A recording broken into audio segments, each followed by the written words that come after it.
আমরা কোনো আদুভাই দাদুভাই শিক্ষা প্রতিষ্ঠানে গিয়ে আমাদের সন্তানদের উপর ছড়িগুড়া আমরা এটা দেখতে চাই না। এই বাংলাদেশকে আপনারা চেয়েছিলেন আপনাদের সন্তানদের আবার পায়ের গুড়ালে দুই টুকরা করা হোক, আপনারা চেয়েছেন আপনাদের সন্তানদের উপর প্রকাশ্য দিবালোকে দা কিরিস কুড়ালার হেলমেট নিয়ে আঘাত করা হোক, আপনারা চেয়েছিলেন। এই বাংলাদেশকে আমরা ধিক্কার জানাই। এ বাংলাদেশ আমরা চাই না, আমরা পরিবর্তনের বাংলাদেশ চাই। সংসদের ভিতরে সরকারি দল বিরোধী দলের এমপিরা যখন কথা বলেন তখন সকলেই জুলাই যোদ্ধাদের কথা বলেন, কেউ কেউ শরীফ উসমান হাদি শহীদের কথাও বলেন, কিন্তু কার্যত আমরা সরকারি দল থেকে তার উল্টাটা দেখতে পাই। দুইটা ভোট একসাথে হলো, একটা ভোটের রায় তাদের পক্ষে গেল, মেনে নিলেন। তারা দাবি করেন 51% মানুষ তাদেরকে ভোট দিয়েছে। আরেকটা ভোটে জনগণ 70% গণভোটে হা বলেছে। তারা 51% মানেন কিন্তু 70% মানেন না। এটা লজ্জার, এটা দুঃখের। ওই 70%-এর রায় যেদিন বাস্তবায়ন হবে বাংলাদেশ থেকে সত্যিকার অর্থে সেদিনই স্বৈরতন্ত্র বা ফ্যাসিবাদ বিদায় নেবে।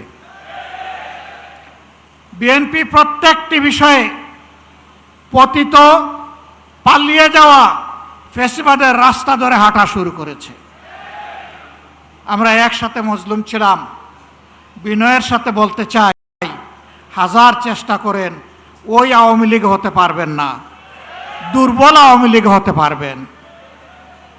সেই আওয়ামী লীগ যারা জাতিকে নিয়ে বিরোধী দলকে নিয়ে ব্যঙ্গ বিদ্রুপ করত, আজকে তারা কোথায়? আপনারা একই কাজ শুরু করেছে। যে আওয়ামী লীগ তাদের পুষ্য লাঠিয়ালদেরকে দিয়ে সমাজের বিভিন্ন জায়গায় কর্তৃত্ব কায়েম করেছিল, সেই আওয়ামী লীগের পাশে তাদের দুঃখের দিনে কোনো লাঠিয়াল এসে দাঁড়াতে পারেনি।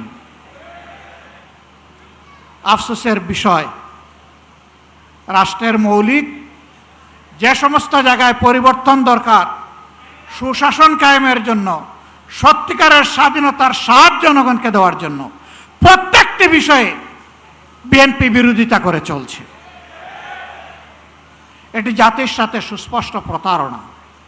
এখন কেউ কেউ দাবি করে অমুক আন্দোলনের মাস্টার মাইন্ড, অমুকের নেতৃত্বে এই আন্দোলন সফল হয়েছে। এগুলা সব ভুয়া। আমরা কারণ ন্যায্য অবদানকে কখনো আমরা অস্বীকার করি না। আন্দোলন আমরা সবাই করেছি, কিন্তু আমরা তীরে ভিড়তে পারি নাই। আমাদের তরি সমুদ্রে ভাসমান ছিল। জুলাই আন্দোলনের নায়করা এই তরি নিয়ে ঘাটে ভিড়েছে, জাতিকে মুক্তির পথ দেখিয়েছে। তাদেরকে সম্মান করতে, ভালোবাসতে শিখুন, তাদের নিয়ে তুচ্ছ-তাচ্ছিল্য করবেন না। আপামর ছাত্র সমাজ জীবন বাজি রেখে তখন ঝাঁপিয়ে পড়েছিল। শ্রমিকরা পাশে দাঁড়িয়েছিল, মারা রাস্তায় নেমে এসেছিল, স্ত্রী তার স্বামীকে পানি এগিয়ে দিয়েছিল, সন্তান কুলে নিয়ে মা রাস্তায় নেমে এসেছিলেন। এই দিনগুলো ভুলে যাবেন না। যে আইনগুলো সংশোধন না হলে, যে অধ্যাদেশ বাস্তবায়ন না হলে ফ্যাসিবাদী শাসনের পরিবর্তন হবে না, সেই সবগুলা আগের মতো, আগে স্বৈরাচারী সরকারের মতো রাখার পক্ষে তারা অবস্থান নিয়েছে। আমরা বিএনপিকে পরিষ্কার বলে দিচ্ছি, আমরা দেখতে পাচ্ছি সম্প্রতি কয়েকদিন ধরে বিভিন্ন জায়গায় জায়গায় শিক্ষা প্রতিষ্ঠানে, ঢাকা বিশ্ববিদ্যালয়ে, এমনকি এখান থেকে মাত্র কয়েক গজ দূরে মানুষের আশ্রয়ের জায়গা, আইনের আশ্রয়ের জায়গা থানা, সেই থানার ভিতরে ঢুকে দুঃখজনকভাবে ডাকসুর নির্বাচিত প্রতিনিধিদের উপরে হামলা করা হয়েছে। বার্তা পরিষ্কার। যেদিন তারা গণভোটের রায় অস্বীকার করেছেন, আমি বলেছিলাম বিএনপি আজকে থেকে ফ্যাসিবাদের পথে যাত্রা শুরু করলো। এইটা ফ্যাসিবাদ। গতকাল আপনারা দেখেছেন নেত্রকোনায় জাতীয় সংসদের নির্বাচিত সদস্য, বাংলাদেশ জামাতে ইসলামীর প্রতিনিধিত্বকারী, জনগণের প্রতিনিধিত্বকারী অধ্যাপক মাসুম মোস্তফার উপরে হামলা করা হয়েছে, গাড়ি ভাঙচুর করা হয়েছে, তার সহযোদ্ধা সহযোগীদেরকে নাজেহাল করা হয়েছে। এটা কোন বাংলাদেশ? এই বাংলাদেশকে আপনারা চেয়েছিলেন? আপনাদের সন্তানদের আবার পায়ের গোড়ালি 2 টুকরা করা হোক আপনারা চেয়েছেন? আপনাদের সন্তানদের উপর প্রকাশ্য দিবালোকে দা, কিরিশ, কুড়ালার হেলমেট নিয়ে আঘাত করা হোক আপনারা চেয়েছিলেন? এই বাংলাদেশকে আমরা ধিক্কার জানাই। এ বাংলাদেশ আমরা চাই না।